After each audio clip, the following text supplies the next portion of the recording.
जिनके निकट सिंहादि पशु भी भूल जाते क्रूरता, उन दिव्य पुरुषों की अब कैसी अलौकिक शूरता।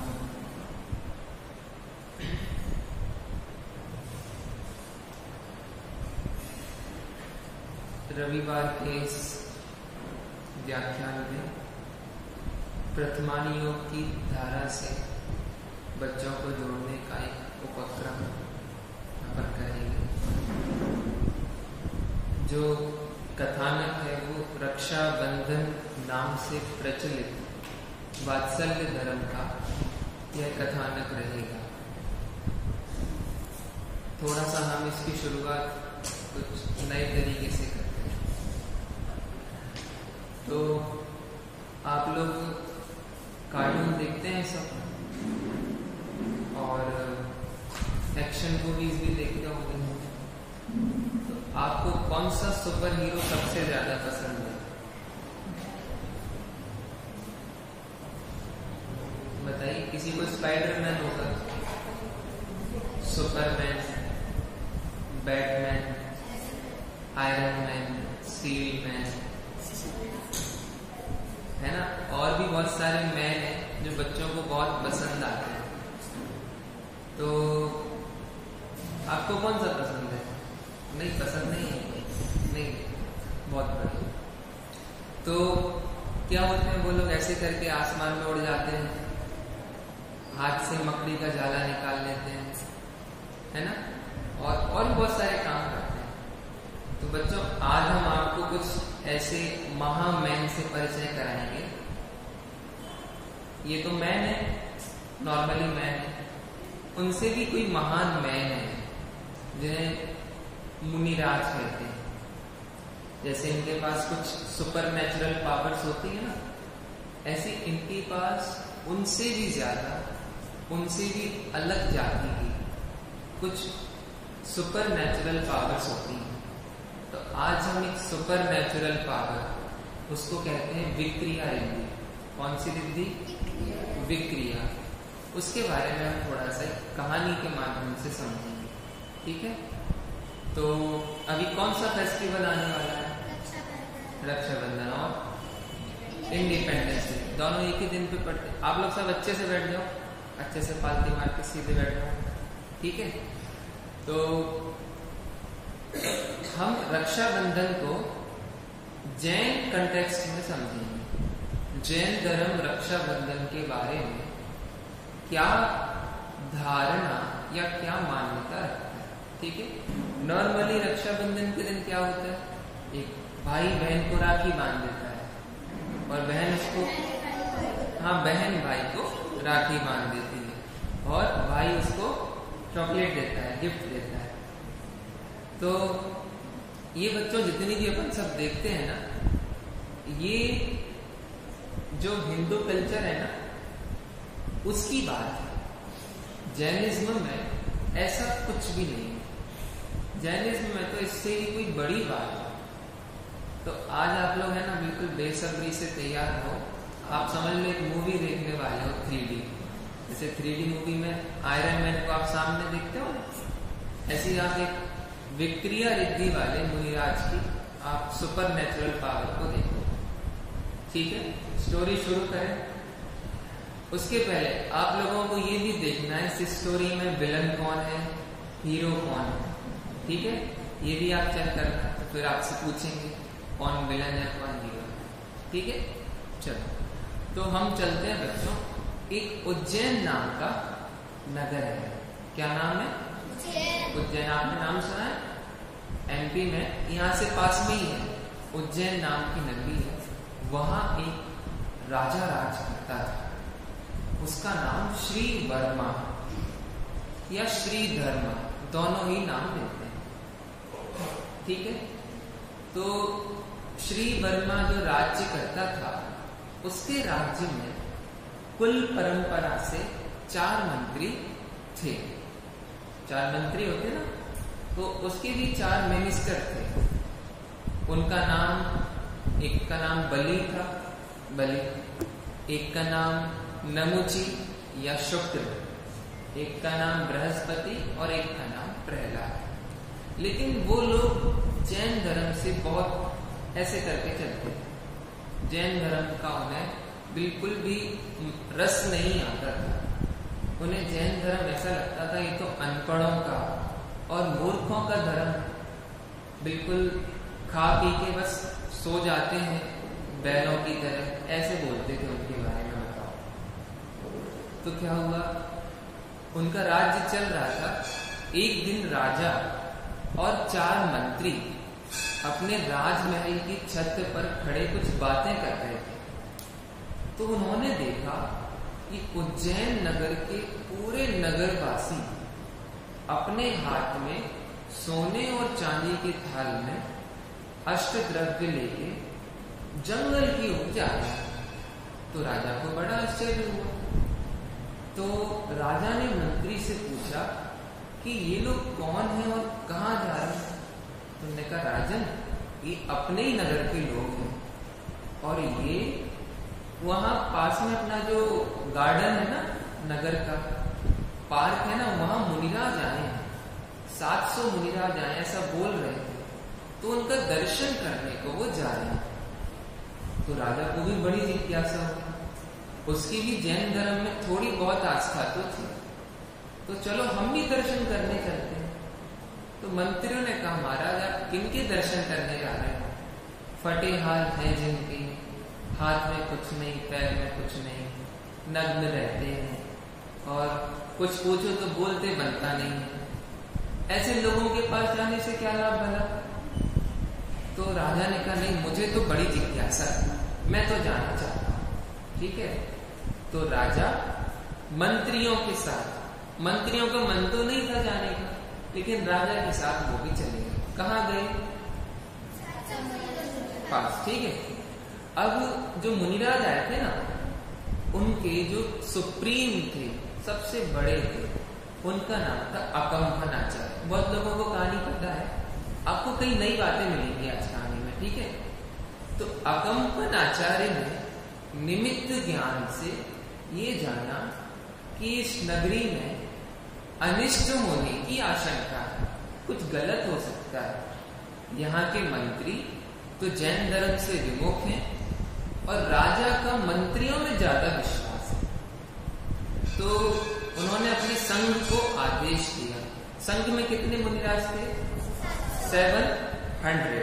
ठीक है, 700 मुनिराजों को बोल दिया आप सभी के सभी, कोई ना तो चर्चा करेगा, ना कोई वार्ता करेगा, ना कोई सद्धर्म वृद्धि रस्तु का आशीर्वाद देगा, सब ध्यान मग्न रहेंगे। तो सब लोग उनकी पूजा की, अर्चना की, फिर अति विनम्र होकर बोले महाराज आप हमें अपने दिव्य उपदेश से हमारी चिरकाल की इस संतप्त हृदय को शीतल करें। लेकिन कोई कुछ नहीं बोला। लोग 1 घंटे तक बैठे रहे, 2 घंटे तक बैठे रहे। इतने में राजा भी आया। राजा ने भी एक एक करके 700 मुनिराजों को प्रणाम किया, लेकिन किसी ने बोलना तो दूर, आशीर्वाद भी नहीं दिया, सद्धर्म वृद्धि रस्तु। तो राजा कुछ देर तक तो बैठा रहा, फिर चला गया। अब मंत्री लोगों ने उसके कान भरने शुरू कर दिया कि देखो हमने कहा था ना, ये तो भोजन भट्ट हैं। भोजन भट्ट क्या होता है? बस खाने पीने आते हैं और बस खा पी के चले जाते हैं। ये तो बैल है, बैल। और ऐसा उनको बहुत बुरा बुरा बोल रहा था। राजा शांति से सुन रहा था। इतने में एक मुनिराज, जिन्हें आचार्य अकम्पन की आज्ञा का पता नहीं था, वो नगर में आहार करके आ रहे थे। तो उन्हें देख के एक मंत्री बोला देखो हमने कहा था ना ये बैल है, देखो एक और बैल आ रहा है सामने से, अपना पेट भर के एक और बैल आ रहा है। तो और इन मुनिराज को पता नहीं था कि हमें मौन रहना है। तो उन्हें लगा कि ये मुनिराज तो जिन लिंग पर कलंक लगा रहे हैं, जिन लिंग पर कलंक लगा रहे हैं उसको भला बुरा कह रहे हैं, और राजा भी इसका विरोध नहीं कर रहा है। तो उन्हें कुछ सूझा, तो उन्हें बहुत इंटेलिजेंट थे, बहुत स्कॉलर थे, इसीलिए उनका नाम श्रुत सागर चलता था। क्या नाम था? श्रुत सागर। श्रुत मतलब होता है जिनमानी या ज्ञान, और श्रुत के जो सागर हैं वो है श्रुत सागर। तो उन्होंने पूछा, क्या बोला आपने? उन्होंने कहा तुम तो बैल हो, बैल। तो उन्होंने कहा अच्छा। उन्होंने कहा स्यात। उन्होंने कहा हाँ, किसी अपेक्षा से मैं बैल हूं। तो राजा ने पूछा किस अपेक्षा से? बोले राजन, अपना जैन धर्म है ना, सिर्फ वर्तमान भाव कोई नहीं मानता, अनादि काल से ये आत्मा है। तो अनादि काल से इसने अनेकों बार त्रियंच गति भी प्राप्त की है। त्रियंच गति में कई बार बैल भी बना होगा, और बैल बच्चा होता है, फिर जवान होता है, फिर बूढ़ा होता है। तो जवान बैल का तो हो सकता है मैं पहले जवान बैल भी हूं, ठीक है। तो उतने में एक मंत्री बोला, तुम कब की बातें कर रहे हो? पूर्व जन्म कुछ होता है कि नहीं होता है? हमने तो नहीं देखा और तुमने भी नहीं देखा, तुम तो अपनी ऐसी हवा में बातें कर रहे हो। मतलब उसने क्या कहा कि पूर्व जन्म कुछ नहीं होता है, तुम पहले बैल थे, ये तुमने देखा है क्या? अच्छा आप बताओ, आप इस पर्याय से पहले और क्या थे, पता है आपको? नहीं ना। तो उसने कहा पूर्व जन्म कुछ नहीं होता और ना कोई आत्मा होती है। तो श्रुत सागर महाराज ने कहा अच्छा ये बताओ, तुम्हारे मदर और फादर की वेडिंग हुई थी क्या? शादी हुई थी? विवाह हुआ था क्या? उसने कहा हाँ हुआ तो था। बोले तुमने देखा क्या? बोले मैंने तो नहीं देखा। तो तुमने देखा नहीं तो ऐसा कैसे हो सकता है कि उनकी शादी हुई हो, विवाह हुआ? तो अब वो मंत्री जो इतना बोल रहा था बिल्कुल चुप हो गया, है ना, क्योंकि उसको तो कुछ उत्तर देती नहीं बनी। कोई अपने पेरेंट्स के बारे में ऐसा कहे तो कैसा लगे, और बात बिल्कुल सही कह रहे हैं। तो उन्होंने कहा देखो आत्मा भी होती है, पुनर्जन्म भी होता है। तो बोलते फिर तुम्हें कैसे पता चला कि तुम्हारे माता पिता का विवाह हुआ? बोले एक तो मैं हूं, अगर मैं हूं तो मतलब मेरे माता पिता का भी विवाह हुआ होगा। दूसरा, मैंने सुना है लोगों से कि माता पिता का विवाह हुआ था। तो उन्होंने कहा जैसे तुमने सुना है ना, ऐसे हमने भी सुना है अपने माता पिता से। हमारे माता पिता अरहंत, जिनवाणी, गणधर, इनने हमें यही बताया है कि आत्मा होती है और उसने अनेकों बार तिर्यंच नरक की पर्याय को प्राप्त किया। फिर कोई दूसरा मंत्री कुछ बोला तो महाराज ने उसको भी चुप कर दिया। फिर तीसरा मंत्री बोला, उसको भी चुप कर दिया, और चौथे मंत्री को भी चुप कर दिया, मतलब उनकी बोलती बंद कर दी। अब बताओ, कोई किसी के सामने बोलना चाहे और कोई उसको चुप कर दे तो बहुत इंसल्ट फील होती है ना। तो चारों मंत्रियों को बहुत इंसल्ट फील हुई, उन्हें बहुत गिल्टी कॉन्शियस लगा कि अरे देखो, इस राजा के सामने इस मुनिराज ने हमारी निंदा कर दी, अब बोलते तो कुछ बने नहीं, तो सिर नीचे करके चले। और अंदर ही अंदर बहुत जल भुन रहे थे, कैसे बदला ले, कैसे बदला ले, उसकी प्लानिंग कर रहे थे।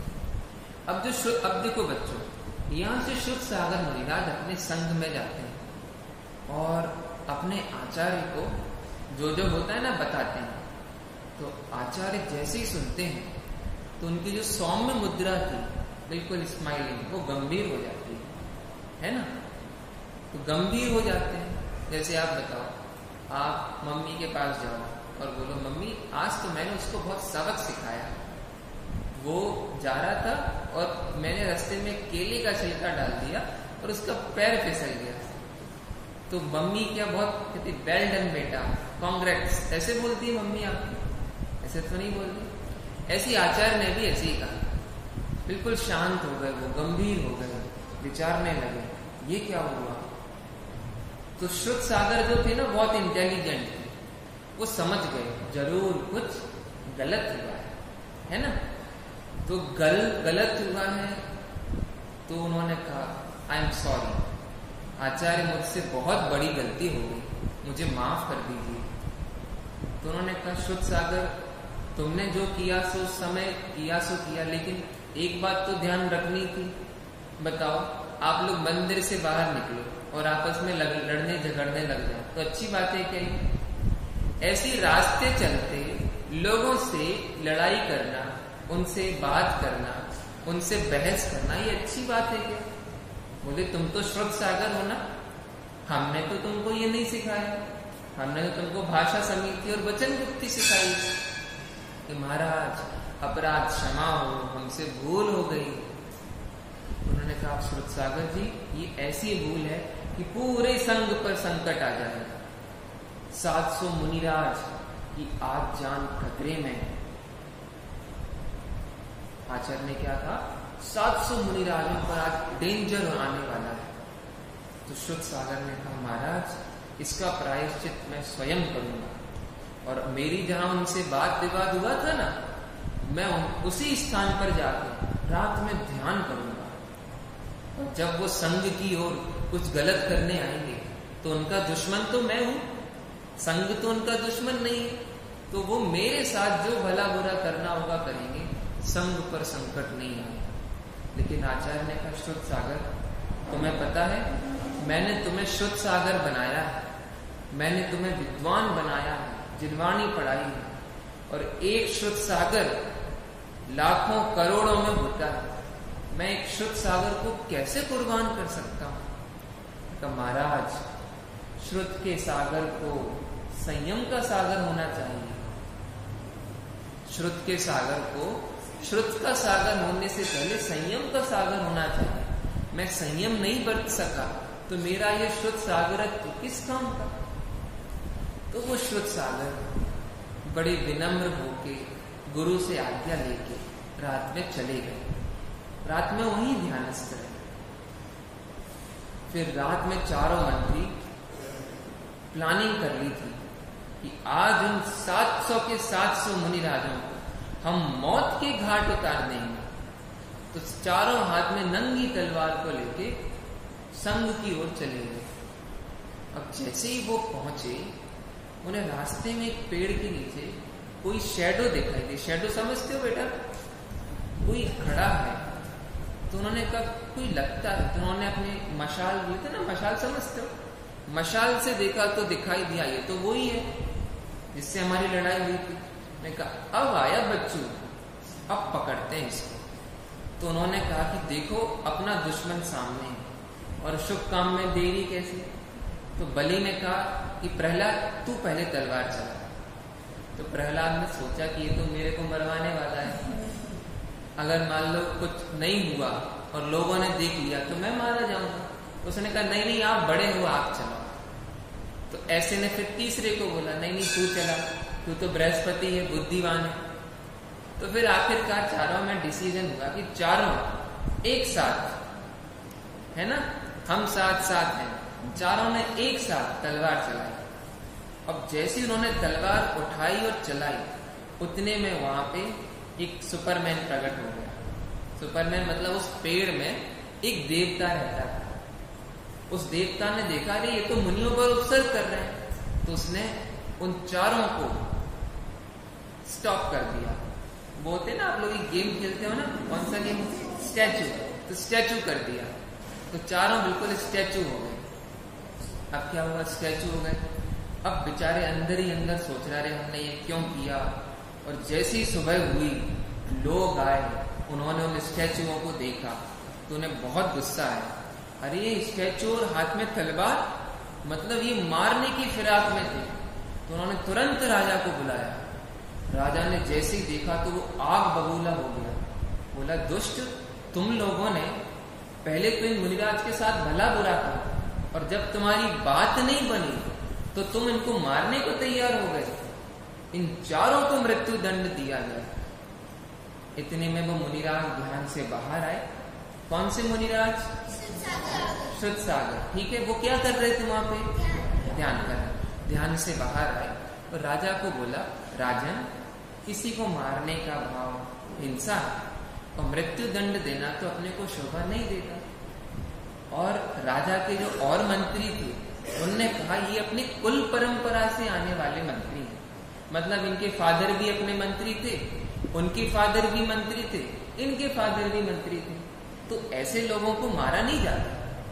तो उन्होंने कहा पर इन्होंने अपराध तो किया है। तो उन्होंने कहा राजन अपन मारेंगे नहीं, बट इनको सजा तो जरूर देंगे। तो उन्होंने एक बहुत अच्छा प्रजापति के घोड़े को बुलाया। प्रजापति का घोड़ा कौन होता है? प्रजापति मतलब होता है कुमार, और कुमार का घोड़ा कौन होता है? गधा। तो गधे को बुलाया और गधे पर बैठाल के उनको पूरे नगर में घुमाया। तो उन लोगों का मुंह काला कर दिया। अच्छा, आप लोग कभी ऊंट पे तो बैठे होंगे राजस्थान में, घोड़े पर भी बैठे हो, हाथी पर भी बैठे, गधे पर बैठे हो क्या? आप लोग सवारी करना पसंद करोगे गधे की? क्यों? गधे में क्या प्रॉब्लम है? गधा बहुत बुद्धू होता है, और लोग में ऐसे ही कोई अगर गलत काम किया ना तो उसको गधे पे बैठा देते हैं। तो गधे पर बैठा दिया और पूरे नगर में घुमाया। तो लोगों ने उनकी बहुत निंदा की और सबने मुनियों की पूजा की। ठीक है, अब वो गधे पर बैठने वाले 4 महाशय घूमते घूमते घूमते घूमते उज्जैनी से एमपी से यूपी गए। ये एमपी था, यूपी गए। यूपी में हस्तिनापुर नगर में पहुंचे। हस्तिनापुर का नाम कितने लोगों ने सुना? आप में से सुना है? अच्छा, आप लोगों ने मेरठ का नाम सुना है? मेरठ दिल्ली का नाम सुना है? दिल्ली के पास थोड़ा आगे चल के हस्तिनापुर नाम का क्षेत्र है। चलो, अच्छा मेरे को आप ये बताओ 19वें तीर्थंकर का नाम क्या है और 20वें तीर्थंकर का नाम? तो 19वें तीर्थंकर के समय की ये घटना है। कौन से तीर्थंकर की? कौन से तीर्थंकर है? मल्लीनाथ। तो मल्लीनाथ तीर्थंकर के समय एक चक्रवर्ती हुए थे, उनका नाम था महापद्म। क्या नाम था? वो कौन थे?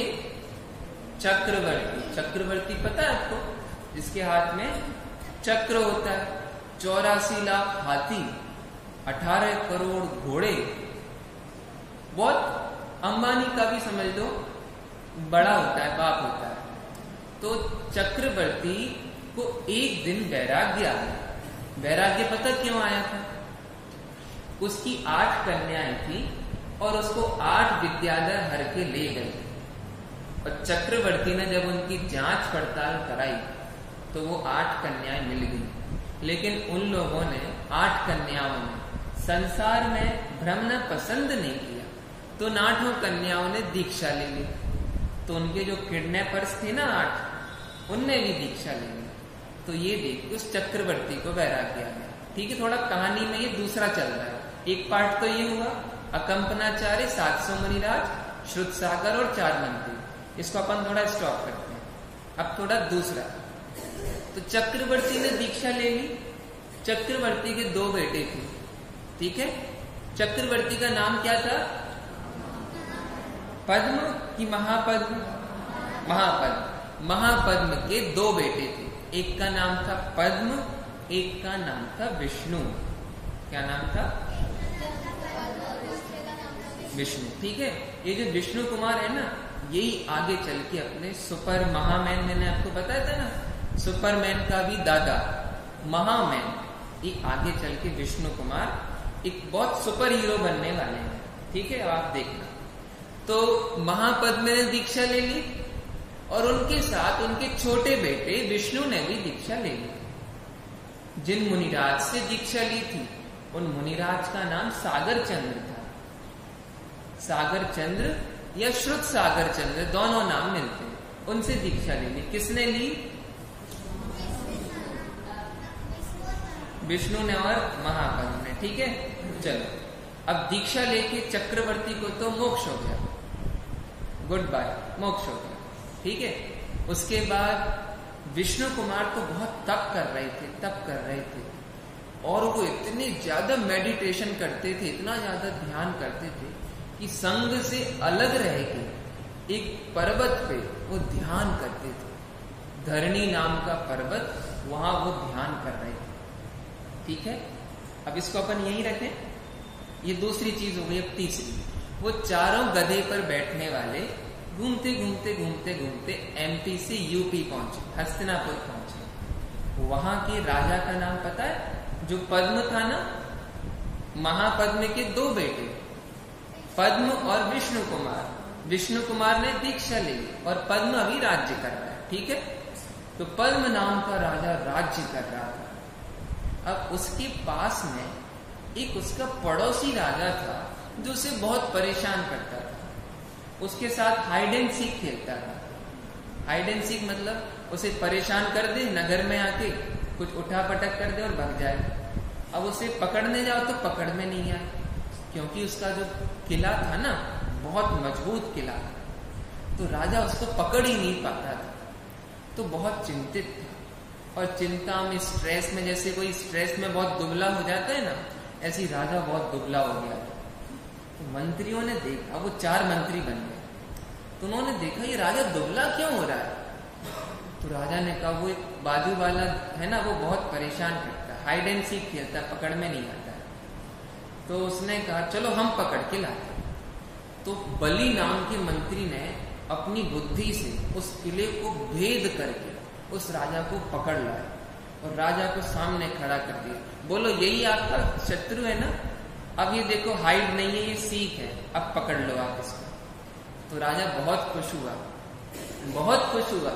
उसने कहा बलि मैं तो बहुत खुश हूं, अब तुम्हें मुझसे जो मांगना है वो मांगो। तो बलि बहुत शैतान था, बहुत बदमाश था, है ना। जैसे कोई बच्चा होता है ना, बड़ा भाई और छोटा भाई, तो माँ ने कहा ये 2 लड्डू तुम दोनों खा लेना। तो बड़ा भाई जो बदमाश होता है, छोटा लड्डू तो छोटे को दे देता है और बड़ा भाई बड़ा खा लेता है। तो बहुत चतुर और चालाक होता है ना। तो बलि ने भी चालाकी दिखाई। उसने कहा कि अभी नहीं, आगे जब मुझे जरूरत पड़ेगी तब मांगूंगा। तो उसने कहा कि ये मेरी जो चीज है ना, आप इसे संभाल के रखो, और जब मुझे जरूरत पड़ेगी तब मैं आपसे मांगूंगा, ठीक है। ऐसा होता है ना, जैसे आपके मामा आपको 100 रुपीज देके जाए तो आप अपनी मम्मी को दे देते हो, मम्मी आप रख लो, जब मैं मांगूंगा तब दे देना। तो ऐसे उन्होंने कहा कि आप बाद में मेरे को दे देना। अब क्या हुआ, वो 700 के 700 मुनिराज धीरे धीरे चलते चलते चलते चलते आज से, आज कौन सी तारीख है? 10 तारीख है ना, 11 तारीख है, ठीक है। तो 11 तारीख से, आज से 10 दिन, 11 दिन पहले जब चतुर्दशी आई थी, तो वहां पहुंच गए थे हस्तिनापुर, और वहां उन्होंने चातुर्मास कर लिया। चातुर्मास समझते हो आप? मुनिराज है ना, बारिश के 4 महीनों में कहीं घूमते फिरते नहीं है, बस एक जगह रह के साधना करते हैं। तो हस्तिनापुर में पहुंच के उन्होंने चातुर्मास कर लिया 700 मुनिराज। अब जैसे ही बलि ने देखा कि ये 700 मुनिराज आ गए और उसे शुद्ध सागर को देखा, तो उसके अंदर तो आग की ज्वालामुखी भभक उठी। उसने कहा ये वही शुद्ध सागर है जिसने हमें गधे पर बैठाया था, राजा से हमें दंड दिलाया था, और ये 700 के 700 बैल बोलते थे ना इन लोगों, ये वहीं बैठे। तो उसे बहुत गुस्सा आया, लेकिन उसे पता था ये पद्म नाम का राजा तो जैन धर्म का बहुत अनुयायी है, इसके फादर तो मोक्ष चले गए और भाई इसके मुनिराज हैं। तो अब उसने कहा मुझे कुछ ना कुछ तो करना पड़ेगा। तो उसने कहा राजा आपको याद है क्या? बोले हमने आपको एक चीज रखने के लिए दी थी। बोले कौन सी चीज? वो आपने वरदान दिया था ना हमको। तो उसने कहा कि हाँ वरदान याद तो है। तो उसने कहा कि वो वरदान अब आप हमें दे दो। बोले वरदान में क्या चाहिए? तो जैसे किसी की शातिर नजर होती है ना, तो उसकी नजरों को देख के समझ लिया जरूर कुछ गलत करने वाला है, लेकिन वो तो वचन से बंध गए थे। कहा बोलो क्या मांगते? उसने कहा हमें 7 दिन के लिए हस्तिनापुर का राज्य चाहिए। कितने दिनों के लिए? 7 दिनों के लिए, ठीक है। कितने डेज? 7 डेज। तो अब राजा को लगा ये इसने क्या मांग लिया, मैं तो फंस गया, अब 7 दिन में ना जाने क्या क्या करेगा। लेकिन वचन से बंध गए थे, तो 7 दिन के लिए राज्य दे दिया। तो 7 दिन के लिए राज्य दे दिया। अब बलि के हाथ में क्या आ गया? 7 दिन का राज्य। अब देखो उसने शैतानी करना शुरू किया। पता है, अब 700 मुनिराज जहां बैठे थे ना, वहां चुपके से जाकर के जो मिट्टी थी ना, मिट्टी वहां पर एक बीज डाल दिए बहुत सारे, काहे के, वो बार्ली सा ना, अपने बार्ली जानते हो, बार्ली एक ग्रेन होता है बार्ली, जिसे जौ कहते हैं, तो जौ बहुत जल्दी उगाता है, तो उसको वहां डाल दिया।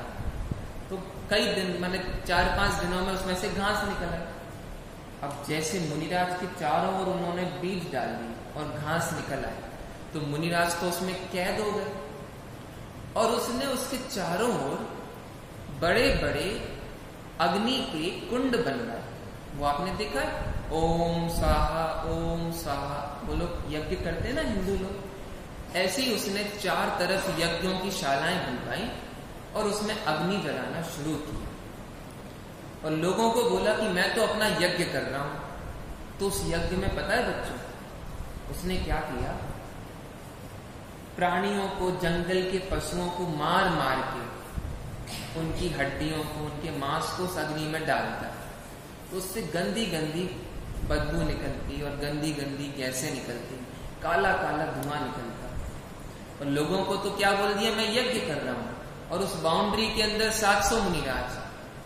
अब लोगों को समझ में आया ये यज्ञ के माध्यम से मुनिराज पर पद्म की बलि, और राजा के आगे किसी की नहीं चली।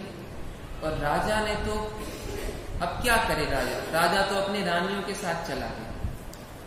अब 1 दिन हुआ, 2 दिन हुए, जैसे जो धुआं बढ़ने लगा, मुनिराज को सफोकेशन होने लगी। सफोकेशन समझते हो, उनको सांस लेने में प्रॉब्लम होने लगी, उनकी नाक में सांस, गंदी गंदी वायु भरने लगी।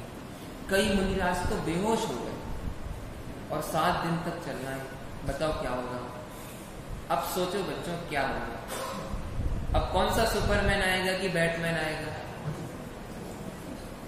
अब कोई सुपरमैन नहीं, कोई बैटमैन। अब देखो, अब मैंने कहा था ना, जो ये जितने भी मैन है, स्पाइडरमैन, सुपरमैन, बैटमैन, इनसे भी बड़ा एक मैन होता है, वो होते हैं मुनिराज। उनके पास कोई अलग सुपर नेचुरल पावर्स होती है।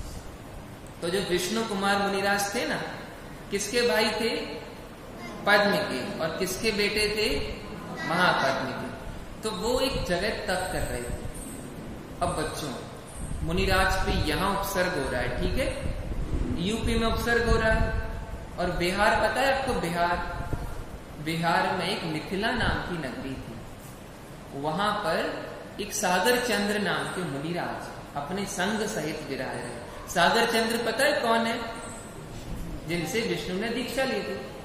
तो वो रात्रि में ध्यान कर रहे थे। श्रावण का महीना चल रहा था। अभी कौन सा महीना चल रहा है? श्रावण का। अभी रक्षाबंधन आने वाला। श्रावण के महीने में श्रवण नक्षत्र आकाश में चमक रहा था। श्रवण नक्षत्र ऐसा होता है कि वो स्थिर रहता है, हिलता डुलता नहीं है। लेकिन उस दिन जब मुनिराज पर उपसर्ग हो रहा था, तो वो श्रावण नक्षत्र भी हिलने लगा। तो मुनिराज ने अपने ज्योतिष ज्ञान से जाना कि हाँ, बहुत उन्हें बुरा लगा कि अरे, हस्तिनापुर में तो 700 मुनिराजों पर उपसर्ग हो रहा है, 700 मुनिराजों पर भयंकर उपसर्ग हो रहा है। तो पास ही में बैठे एक शुल्लक थे, पुष्पक नाम का शुल्लक देव थे। उन्होंने कहा, महाराज कहाँ हो रहा है, कौन कर रहे हैं और कौन इसको दूर करेंगे? तो महाराज ने अवधि ज्ञान से बताया, एक जैन धर्म से द्वेष रखने वाला बलि नाम का राजा का मंत्री राजा बन गया है और वो 700 मुनिराजों पर घोर उपसर्ग कर रहा है। उसने कहा, महाराज तो इसे दूर कौन करेगा? महाराज बोलते हैं कि विधि में ऐसा है। अब आप लोग जरा ध्यान दीजिए। विष्णु कुमार मुनिराज तो तप कर रहे हैं। मुनिराज के अवधि ज्ञान में क्रमबद्ध पर्याय आप देखिए, उन्हें भविष्य दिखाई दे रहा है कि उपसर्ग का निवारण विष्णु कुमार मुनि के माध्यम से ही होगा। अब मैं इस चीज को थोड़ा एनालाइज करूंगा। तो विष्णु कुमार मुनि के पास वो शुल्लक हवा में उड़ते हुए सुपरमैन की तरह गए। उनको आकाशगामी विद्या थी। किसको? शुल्लक को। तो वो विष्णु कुमार मुनिराज के पास गए आचार्य ने उनको कहा था, उनको विक्रिया रिद्धि है, एक सुपर नेचुरल पावर है कि वो अपने शरीर को चाहे जितना बड़ा कर सकते हैं, चाहे जितना छोटा कर सकते हैं, और उससे उनका उपसर्ग को दूर कर सकते हैं। ठीक है बच्चों, अब क्या हुआ, वो शुल्लक सुपरमैन की तरह नहीं, आकाशगामी विद्या से उड़ते हुए एक पर्वत पर गए। उन्होंने देखा एक पेड़ के नीचे विष्णु कुमार मुनिराज ध्यान कर रहे हैं और उनके पास 2-3 अजगर बैठे। अजगर समझते हो आप? लेकिन रिद्धि के प्रभाव से वो अजगर भी बिल्कुल शांत बैठे हैं। तो अब उन्होंने देखा कि क्षुल्लक जी आए हैं, तो उन्होंने पूछा क्या बात है। क्षुल्लक जी ने उनको नमोस्तु किया, तो उन्होंने उनको आशीर्वाद दिया, सद्धर्म वृद्धि रस्तु। तो उन्होंने पूछा क्या बात है। बोले महाराज आपको ज्ञात नहीं है, हस्तिनापुर में महातपस्वी 700 मुनिराजों के ऊपर घोर उपसर्ग हो रहा है, उनके प्राण गले में आ गए हैं, कई मुनिराज बेहोश हो गए हैं, नगर में सर्वत्र हाहाकार चल रहा है, और जैन धर्म से द्वेष रखने वाले वे 4 मंत्री उन मुनिराज की जान लेने को तैयार है। तो मुनिराज को बड़ी चिंता हुई। उन्होंने सोचा ये उपसर्ग दूर कैसे होगा, गुरु क्या कहते हैं। उन्होंने कहा गुरु कह रहे हैं कि आपके माध्यम से ही उपसर्ग दूर होना है, ऐसा केवली ने जाना है। आप ध्यान से सुनिए, केवली के ज्ञान में झलका है कि विष्णु कुमार मुनि से ही ये उपसर्ग दूर होना है। उन्होंने कहा मैं कैसे कर सकता हूं, मैं तो एक सामान्य मुनिराज हूं, मैं तो ध्यान करता हूं, ज्ञान करता हूं। बोले मुनिराज आपको इतना आपने ध्यान किया है कि आपको एक सुपर नेचुरल पावर प्रकट हो गई है, शक्ति प्रकट हो गई। बोले क्या? बोले आपको विक्रिया रिद्धि हो गई है। विक्रिया रिद्धि और मुझे ये कैसे हो सकता है? बोले महाराज एक बार जरा अपना हाथ तो आगे करो। तो उन्होंने जैसे ही अपना हाथ आगे किया, बच्चों वो हाथ सामने के पहाड़ को भेदता हुआ आगे बढ़ता गया, बढ़ता गया, बढ़ता गया, बहुत बड़ा हो गया और एक पहाड़ से जाके टकरा गया। तो उन्होंने देखा अरे मेरा हाथ इतना बड़ा कैसे हो गया। तब उनको समझ में आया कि मैंने जो इतना ध्यान किया ना, उसके कारण से मुझे ये रिद्धि प्रकट हो गई, सुपर नेचुरल पावर। तो उन्होंने अपने हाथ को वापस ले लिया। तो अब वो अपने भाई के पास, उनका भाई कौन था? पद्म। पद्म के पास गई और उसको पहले तो बहुत डांट लगा कि भाई साहब आपको हमने इसीलिए राजा बनाया था कि आपके राज्य में मुनियों पर उपसर्ग हो, धर्मी धर्मायतनों पर उपसर्ग हो। राजा का पहला कर्तव्य तो ये है कि वो अपने नगर में धर्मी धर्मायतनों पर कोई भी अत्याचार ना हो, उससे उनकी रक्षा करे। तो राजा ने कहा क्षमा करें महाराज, मुझसे बड़ी भूल हो गई, लेकिन मैंने अज्ञानवश उन 4 धर्म द्वेषी मंत्रियों को किमिच्छिक दान के रूप में 7 दिन का राज्य दे दिया है। मैं वचनबद्ध हूं महाराज, अब तो आप ही इसका कुछ कर सकते हैं। तो महाराज को एक युक्ति समझ में आई। तो महाराज ने अब देखो, अब सुपरमैन बनते हैं, देखो क्या करते हैं वो। उन्होंने अपने आप को, आप जैसे 4 उंगलियां है ना, 52 अंगुल का अपना एक बौना बनाया। बौना समझते हो आप? जिसकी हाइट बहुत कम होती है, ड्वार्फ कहते हैं जिसको इंग्लिश में। सिंड्रेला का देखा इसके, वो छोटे छोटे इसके बौने थे। तो उसी जिसकी भी हो, तो एक छोटा आकार बनाया उन्होंने, ठीक है। और वेद मंत्रों का पाठ करते हुए, स्वस्ति न पूषण अरिष्ट नेमि, ऐसे पाठ करते हुए हाथ में एक छाता लेके बलि के पास गए और बलि से बोला, हे राजन, मैं तो एक छोटा सा याचक हूं, मैं वेदों का अभ्यासी हूं, आप मुझे कुछ दान देंगे? तो बलि ने कहा, हाँ मुनिवर, हाँ श्रेष्ठी, आप क्या चाहते हैं दान? बोले कि हम, छोटी सी हमारी हाइट है, छोटा सा हमारा आकार है, हमें थोड़ा सा खाना चाहिए, थोड़ा सा, तो हमें इतनी सी जगह दे दो कि हम एक कमरा बना के रह सकें। मतलब कितनी जमीन चाहिए? बोले हम 3 डग, 3 पैर हमारे जितने होते हैं ना, कितने पैर? 3 स्टेप जितनी हमको आप जगह दे दो तो हम अपनी कुटिया बना लें। कौन बोले? ये विष्णु कुमार। उन्होंने कैसा शेप बनाया था? ड्वार्फ का। ठीक है, तो वो बहुत खिलखिला के हंसने लगा। अरे महाराज, जब बनाने ही है, मांगने ही है, तो कुछ ज्यादा ही मांग लो। मैं पता है कौन हूं? हस्तिनापुर का राजा हूं, कोई छोटा मोटा नहीं हूं। 3 पग भूमि और तुम्हारे पैर, जरा कोई हाथी के पैर से या जिराफ के पैर से मांगते तो कुछ बात थी। तुम्हारे छोटे छोटे पैरों में क्या होगा? का राजन, मुझे तो इतना ही चाहिए। अगर कुछ दे नहीं चाहते तो बाकी जो भीड़ लगी है ना पीछे, उसको दे। तो उन्होंने कहा ठीक है चलो। तो जैसे ही, अब क्या होता है हिंदुओं में, दान देने के लिए प्रतिज्ञा की जाती है, तो जल देते हैं देने वाला और लेने वाला हाथ में जल लेता है, तो प्रतिज्ञा बन। तो जैसे ही उन्होंने हाथ आगे किया विष्णु कुमार मुनिराज ने, उनके हाथ में एक चिन्ह दिखाई दिया, एक शुभ चिन्ह दिखाई दिया। तो एक मंत्री देख के बोला, राजा, ये शुभ चिन्ह ये बताता है कि ये हाथ कभी मांग नहीं सकता, ये हाथ कभी मांग नहीं सकता। लेकिन बलि को कुछ अनिष्ट तो लगा, लेकिन फिर भी उसने जल दे दिया। अब मुनिराज ने, अपने मुनि नहीं थे वो बौने बन गए थे। तो जैसे ही जल दिया, अब देखो यहां से मुनिराज सुपरमैन से भी ज्यादा कितने बड़े बनते। उन्होंने कहा, बलि तू मेरे को 3 डग भूमि देता है, अब देखता हूं मेरे 3 डग भूमि में क्या बचता है। तो उन्होंने अपने शरीर को बिल्कुल बड़ा कर लिया, हाथ बड़े कर लिए, पैर बड़े कर लिए, सर उनका बिल्कुल ऊपर जा रहा था, ऊपर जा रहा था, ऊपर जा रहा था। बलि बिल्कुल ऐसे देख रहा था और उसका मुकुट गिर गया नीचे।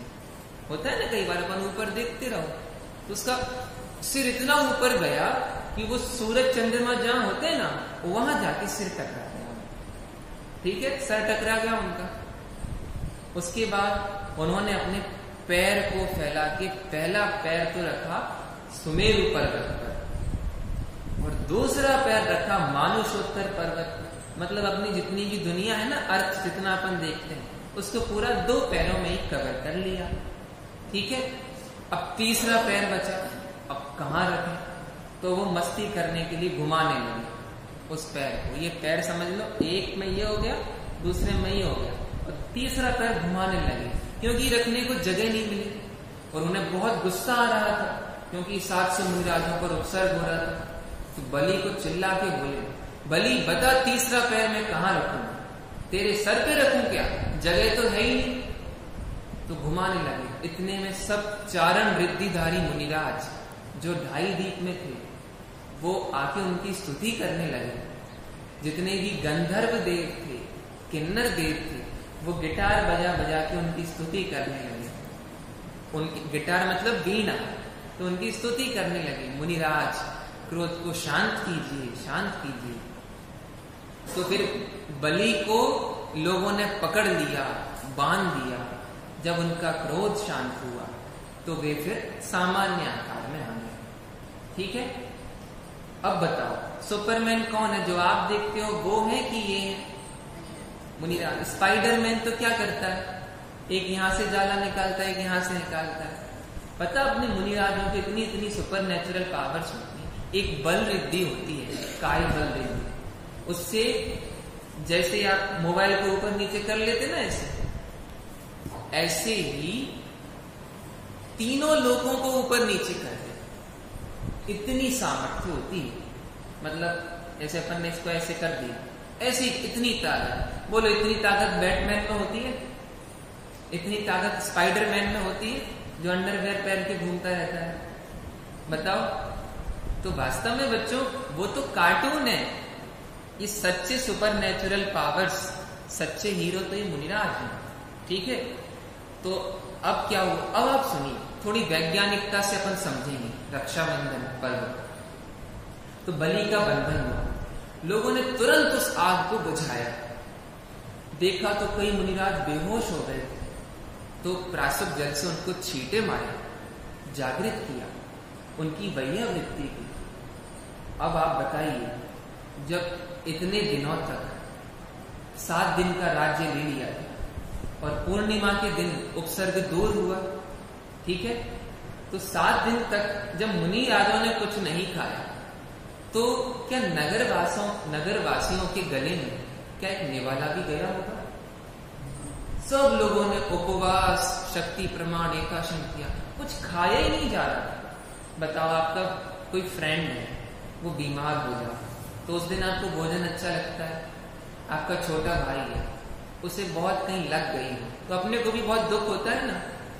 तो यहां तो अपने महामुनिराज 7 दिन से कुछ खाया नहीं, गले में धुआं भर गया, कंठ नली बिल्कुल सूखी हो गई, अंदर धुआं भर गया फेफड़ों में। तो स्त्रियां तो बिलक बिलक कर रोती थी, पुरुष लोग चिंतित रहते थे, लेकिन करें क्या। लेकिन जैसे ही उपसर्ग दूर हुआ तो वो लोग अपने घर की ओर भागे। क्यों? क्योंकि अब मुनिराज आहारचर्या के लिए निकलेंगे। लेकिन लोगों को तो भरोसे नहीं हो रहा था कि उपसर्ग दूर भी हो सकता है कि नहीं, क्योंकि कौन जानेगा, कोई विक्रिया रिद्धि वाले मुनिराज आकर के शरीर को बड़ा करके ऐसा करेंगे। तो लोगों ने पता क्या किया? अब ध्यान दो, मुनिराज के चारों ओर क्या थी? घास। किसकी? बार्ली, जौ की। तो लोगों ने जौ की एक एक घास को उखाड़ा और घर की ओर दौड़े। अपनी स्त्रियों से कहा उपसर्ग दूर हो गया है, भोजन की तैयारी को। स्त्रियां बोली हम कैसे मानो उपसर्ग दूर हो गया है, कोई दूर कर सकता है भला? उन्होंने कहा देखो ये घास देखो, हम ये घास तोड़ के लाए हैं। अगर मान लो उपसर्ग दूर नहीं होता तो हम ये घास कैसे तोड़ सकते थे? इसी कारण से बुंदेलखंड आदि स्थानों पे गुजरियां चलती हैं, अन्य स्थानों पर अन्य नामों से, कि मटके में वो जौ की घास को लेके घूमते हैं। तो ये वही है कि लोगों ने घासों को लेकर के लोगों को ये बताया कि उपसर्ग दूर हो गया। ठीक है, अब आप बताओ कि 7 दिनों से कुछ नहीं खाया, गला सूख रहा है, तो मान लो आपके घर पे भोजन करने आए, तो आप क्या दाल बाटी खिलाओगे? कि चबाई नहीं खाएं, गले के अंदर ही नहीं जाए, पेट बिल्कुल खराब और गले में बिल्कुल धुएं से, तो क्या खिलाया जाए? तो उस समय उन लोगों ने, आप क्या क्या कहते हैं, बिया की खीर, सेवैया कहते हैं जिसको, है ना, उसकी खीर बनाई। लेकिन अपन लोग जैसी बनाते हैं ना, लंबी लंबी, वैसी नहीं बनाई। हस्तिनापुर उस तरफ ऐसी सेवैयां बनती हैं कि आटे की बूंदी टाइप में छोटी छोटी गोलियां बनाते हैं, छोटी छोटी गोलियां, ठीक है, उनको घी में तलते हैं। ठीक है, तो घी में तलने से उनमें स्निग्धता आ गई, आटे से उनमें आधार आ गया कि पेट को कुछ मिल जाए, और फिर उनको दूध में उबाल देते हैं। तो चबाने की प्रॉब्लम नहीं, गुटकने की प्रॉब्लम नहीं, दूध भी चला गया, घी भी चला गया और अन्न भी चला गया। तो ऐसी सेवैयों का कई मुनिराजों का आहार हुआ, अनुद्दिष्ट आहार।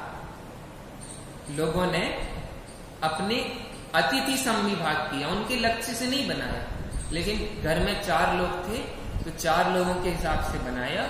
मुनिराज को प्रतिज्ञा जन्य वृत्ति परिसंख्या अनुसार मिला तो उन्हें आहार ले लिया। तो उस दिन मुनिराजों का आहार हुआ, लोगों ने उत्सव मनाया, आपस में मुंह मीठा कराया, एक दूसरे को खीर खिलाई और भी जो पकवान खिलाए, पेठा नहीं खिलाया, खीर खिलाई। ठीक है, तो इसीलिए उस दिन से खीर खाने का चल पड़ा। तो रक्षाबंधन मतलब हमें खीर खाना चाहिए, क्यों? चलो, अच्छा, उस दिन लोगों ने अपने हाथ में रक्षा सूत्र बांध के ये प्रतिज्ञा की, आज से हम सभी प्रतिज्ञा करते हैं कि अपने धर्मी धर्मायतनों, मंदिरों, तीर्थों पर कोई भी आंच नहीं आने देंगे। क्योंकि जरा सोचिए, भला ये कैसी बात है कि मुनियों पर उपसर्ग हो और एक मुनि को आकर के उपसर्ग दूर करना पड़े? क्या प्रजा बल कुछ नहीं होता? अगर वो पूरी प्रजा एकजुट होके विद्रोह करती, पूरी सेना मिलकर उस राजा के साथ बात करती, उससे लड़ाई करती, तो ये नहीं होता। तो कहीं ना कहीं गलती हम लोगों की भी थी कि उन्होंने एकजुटता नहीं दिखाई। तो आज वो संकल्प सूत्र से प्रतिज्ञा में बंध गए कि चाहे कुछ भी हो जाए, हमारे प्राण भी क्यों ना चले जाएं, लेकिन हम अपने मुनियों पर, अपने धर्मायतनों पर, साधर्मियों पर उपसर्ग की आंच भी नहीं आने देंगे। लोगों ने प्रतिज्ञा की, इसीलिए हमारे पुराणों में रक्षाबंधन नहीं मिलता है, वात्सल्य पर्व है ये। रक्षाबंधन का शब्द तो वैष्णवों में मिलता है। उत्तर पुराण, हरिवंश पुराण, रत्नकरण शाक्ताचार, आराधना कथा कोश, बृहद कथा कोश, उपासकाध्ययन, सब में कथाएं मिलती हैं। और ये कथाएं जो वसुदेव थे ना, वसुदेव नेमिनाथ के चाचा, उनके प्रसंग में मिलती है, लेकिन रक्षाबंधन कहीं नहीं मिलता। तो ये वात्सल्य पर्व। तो इन दिनों बताओ किसको राखी बांधना? भाई को, और भाई आपको गिफ्ट दे, ये रक्षाबंधन है? नहीं। हमारे जिन धर्मी धर्मायतनों की रक्षा हो, ऐसी प्रतिज्ञा से हम बंधते हैं।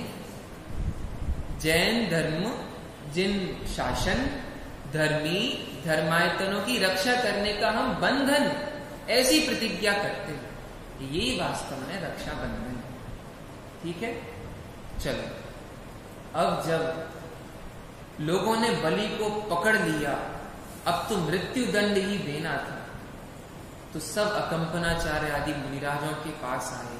विष्णु कुमार मुनि से पूछा। अब विष्णु कुमार जो थे ना, वो अब बावनिया मतलब वो द्वार से फिर से मुनि बन गए, आचार्य से दीक्षा ले ली और फिर से मुनि बन गए। और उन्हें अपने दीक्षा छेद का बहुत दुख हुआ, लेकिन करें भी क्या? आखिर उपसर्ग दूर तो उनसे ही होना था, केवली के ज्ञान में और मुनिराज के अवधि ज्ञान में यही झलका था कि उपसर्ग दूर विष्णु कुमार मुनिराज से हो।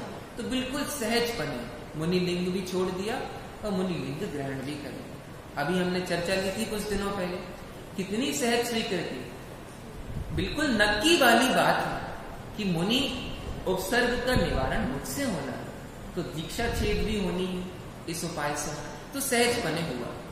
फिर मुनि बन गए, फिर दीक्षा धारण कर ली, छेदोपस्थापना, छेद करके फिर उपस्थापना। अब देखो, तो बताओ बच्चों, हीरो कौन है इस कहानी का? शुद्ध सागर, विष्णु कुमार। कौन है हीरो? चलो हीरो छोड़ो, विलन कौन है ये तो आप बता सकते हो। हाँ, विलन कौन है? बलि राजा। अब आगे सुनो, जैन धर्म की कहानियों में ना तो विलन होता है, सब हीरो ही हीरो होते हैं। यहाँ का जो क्लाइमेक्स है ना, क्लाइमेक्स तो हो गया। अब देखो हैप्पी एंडिंग क्या होता है कि फिर जब लोग सब लोग बलि को डांटने लगे, मारने को तैयार हो गए, तो मुनियों ने कहा कि पाप आत्मा में ही होता है, लेकिन आत्मा पापी नहीं होती। तो आप सभी तो धर्म करने वाले हैं, धर्मात्माएं हैं, तो हो सकता है भूल बलि से हुई है, लेकिन अब इसके भाव बदल रहे हैं। बलि ने जब ये सुना तो उसके भाव सच में परिवर्तित हो गए, वो जैन धर्म का उपासक बन गया। अब बताओ विलन कौन? बलि। अब विलन तो कोई रहा ही नहीं, चारों ही मंत्री जैन धर्म के अनुयायी हो। तो जैन धर्म की कहानियों में कोई विलन नहीं होता, सब हीरो होते हैं। ठीक है, चलो ये तो हुआ, लेकिन हीरो कौन? सच्चा हीरो श्रुतसागर, जिन्होंने लड़ाई करके पूरा का पूरा अनर्थ उनके कारण हुआ, या भी विष्णु कुमार, जिन्होंने सुपरमैन से भी बढ़ के शरीर को फैला लिया और बलि को तो अपने पैर के नीचे दबा दिया, या भी 700 मुनिराज, जिन्हें उपसर्ग सहन करते हुए भी ये भाव नहीं आया, अरे रे रे रे हमारे साथ क्या हो रहा है, ये धुआं अंदर घुस के हमारी सांस को रोक रहा है, 7 दिनों से भोजन नहीं हुआ, और ये जनता क्या कर रही है, ये क्या कर रही है, हमारी रक्षा भी नहीं कर सकती, ऐसा विचार नहीं आया। निरंतर ध्यान करते रहे, कई मुनिराज तो ध्यान करते करते मोक्ष को प्राप्त हो गए होंगे उसके बाद। तो सच्चे हीरो तो जो ध्यानस्थ हैं जैन धर्म में, शुद्धोपयोगी मुनिराज, उनके गुण गाए गए। फिर वात्सल्य अंग की प्रधानता से जिन्हें मुनियों के प्रति अगाढ़ वात्सल्य आया, अगाढ़ वात्सल्य, अपने मुनि धर्म का छेद करके उन्होंने मुनियों की रक्षा की। तो ये दोनों हम हीरो के तौर पे कह सकते हैं। लेकिन श्रुत सागर मुनिराज से ये समझना चाहिए कि वार्तालाप भी ऐसा हो कि सामने वाले की कषाय ना बढ़े, और जहां कषाय बढ़ रही हो वहां वार्तालाप करना क्या, वहां करना क्या नहीं, ऐसा वार्तालाप करना ही नहीं जिससे किसी की कषाय बढ़े। तो ये कहानी तो बच्चों यही पूरी होती है। उसके बाद विष्णु कुमार मुनिराज ने घनघोर ध्यान किया और वे मुक्त हुए, मोक्ष चले गए। विष्णु कुमार मुनिराज मोक्ष गए। 700 मुनिराजों में भी कई मुनिराजों ने बहुत तप करके मोक्ष को प्राप्त किया, कई स्वर्गाधिक पदवियों को प्राप्त हुए। अब रक्षाबंधन को अगर हम भाई बहन के त्योहार के रूप में ही अगर मनाएं तो बताइए क्या ये ग्रहित मिथ्यात्व का रूप तो नहीं होगा? गणेश जी को उनकी बहनों ने बांधा, इंद्राणी ने अपने इंद्र को राखी बांधी, महारानी कर्मावती ने हुमायूं को राखी भेजी, और हम भी भाई अगर बहन को, बहन भाई को राखी बांधे, तो वास्तव में इन दिनों तो हमें ये संकल्प लेना चाहिए कि हम अपने सामने तो धर्मी धर्मायतनों का अवर्णवाद नहीं करेंगे, न होने देंगे। प्राण देकर के भी अपने धर्म की और अपनी परंपराओं की हम रक्षा करें। ये कहानी हमें ये शिक्षा देती है। इस कहानी को सिर्फ भाई बहन से जोड़ करके रागमय प्रसंग बनाना, अभक्षों का लेन देन करना, ऐसी मिठाइयां कि उन दिनों तो मुनियों का अपसर्ग दूर हुआ, हमें तो उन जैसी बनने की भावना भानी चाहिए। ये पर्व तो उपवास तप करने के हैं, और अगर हम सात्विक खान पान भी ना कर सके, भक्ष्य खान पान भी ना कर सके, तो बताइए क्या हम जैन धर्म की अप्रभावना तो नहीं कर रहे? तो बताओ बच्चों, क्या खाना? पेठा तो नहीं खाना, ठीक है? रक्षाबंधन पे मुनियों को याद करके खीर आदि माताएं बच्चों को खीर दें, और ऐसा बोले कि ये ही खीर मुनिराजों ने उपसर्ग को सहन करने के बाद ग्रहण की थी। तो मुनियों को याद करते करते आप खीर खाओ, ठीक है? समझ में आता है? ठीक है? तो इस तरह मतलब ये आपकी कथा पूरी होती है। 2-3 प्रसंग इसमें बड़े मार्मिक हैं। एक तो देखिए, पंडित टोडरमल जी साहब ने लिखा कि विष्णु कुमार मुनि ने पद छोड़ा, ऊंचा पद छोड़ा, मुनि पद छोड़ के वे बावनिया बने। तो कोई कहे कि चलो हम भी ऐसा काम करेंगे, सधे तो सधे, नहीं हो तो पद छोड़, ऐसा छल ग्रहण नहीं करना। प्रारंभिक दशा में तो यही पुरुषार्थ करते हैं कि पद नहीं छोड़ा जाए। पद छोड़ना मुनि के जीवन में सबसे बड़ा विपत्ति का दिन होता है, दीक्षा छेद होना, ठीक है? लेकिन उनका ऐसा राग था और केरली के ज्ञान में ऐसे ही झलका था कि उनके निमित्त से ही उपसर्ग दूर होना है, तो उनको तो पद छोड़ना पड़ा। लेकिन हमें छल ग्रहण नहीं करना, क्योंकि देखो आखिरकार निष्कर्ष क्या निकला? ये जनता की निष्क्रियता का परिणाम है कि 700 मुनिराजों को इतना उपसर्ग सहन करना पड़ा। अगर जनता एकजुट होके राजा का विद्रोह कर देती तो शायद ये दिन नहीं देखने पड़े। तो गलती किसकी? हमारी, ठीक है? तो वो छल तो ग्रहण नहीं करना, ठीक है? और वास्तव में धन्य है तो वे 700 मुनिराज जिन्होंने ध्यान से च्युत भी नहीं हुए, चलित भी नहीं हुए, एक विचार भी नहीं आया कि काश कोई हमारी रक्षा करे, कोई हमें बचाए। और मुनि उत्सर्ग का निवारण करने वाले विष्णु कुमार भी, उनका वात्सल्य अंग प्रशंसनीय है, शास्त्रों में उसका गुणगान किया है। और बाकी जितना ग्रहण करने योग्य है, बात हमारी हो गई। धवला ग्रंथ की चौथी पुस्तक में 45 नंबर के पेज में ऐसा आता है कि विष्णु कुमार मुनि उतने समय के लिए 5वें गुण स्थान में आए, क्योंकि मुनि जीवन में तो ये संभव नहीं 6वें 7वें गुण स्थान में, तो 5वें गुण स्थान में आए थे। ठीक है, तो इस तरह आपने आज एक 3D मूवी देखी, 3D मूवी दिखाई दी। विष्णु कुमार मुनि को आप इमेजिन कर सकते हो कितने बड़े हुए होंगे, पैर कैसे घुमाया होगा। ठीक है, तो बच्चों आज की कहानी का ये सार है, आज की कहानी का निष्कर्ष है कि वास्तव में हमारा पहला कर्तव्य तो अकंपन आदि मुनिराजों जैसा जीवन ऐसा हमें प्रयत्न करना चाहिए। माता पिता भी रक्षाबंधन के दिन में उन अकंपनाचार्य की याद दिलाएं। उसके बाद बच्चों को आप बोल्ड बनाइए, निडर बनाइए। आज बच्चे हमारे भयभीत हैं, थोड़ा सा मान लीजिए कॉकरोच निकल जाए, ये बच्चे तो उछल पड़े। तो बच्चों को बोल्ड बनाइए, बच्चों को इतना मतलब हम निर्भय बनाएं, निडर बनाएं कि अपनी रक्षा के लिए, शील की रक्षा के लिए, जिन धर्म की रक्षा के लिए भी प्राण न्यौछावर करने को भी तैयार हो जाए। ये टीवी कार्टून हमारे बच्चों को निडर नहीं बनाते। बताइए, कभी बिल्ली के पीछे चूहा भागता है? नहीं। लेकिन टॉम एंड जेरी में क्या होता है? तो बच्चे हमारे ये देख के यही सीखेंगे। तो नहीं, आप बच्चों को ये कहानियां बताइए, बोले तुम में ऐसी शक्ति है कि आप जैन धर्म जिन कुल की रक्षा कर सकते हो। तो ये बात भी यहां से निकल के आती है। हम में निडरता हो कि प्राणों की बाजी लगा के भी निकलंकी की तरह हम जिन शासन की रक्षा कर सके। तो यह वात्सल्य का दिन है। शास्त्रों में वात्सल्य अंग के रूप में ही इसकी चर्चा मिलती है। रक्षाबंधन के नाम पे कहीं भी देखने को नहीं आता। और मैंने आपको ग्रंथों के नाम तो बताई ही। उत्तर पुराण में है 35 नंबर का पर्व, हरिवंश पुराण में है 20 नंबर का पर्व, श्रावकाचार में टीका में आया है, संस्कृत टीका में, आराधना कथा कोश में 12 नंबर की कथा है, पांडव पुराण में 122 नंबर पर्व या 122 पेज।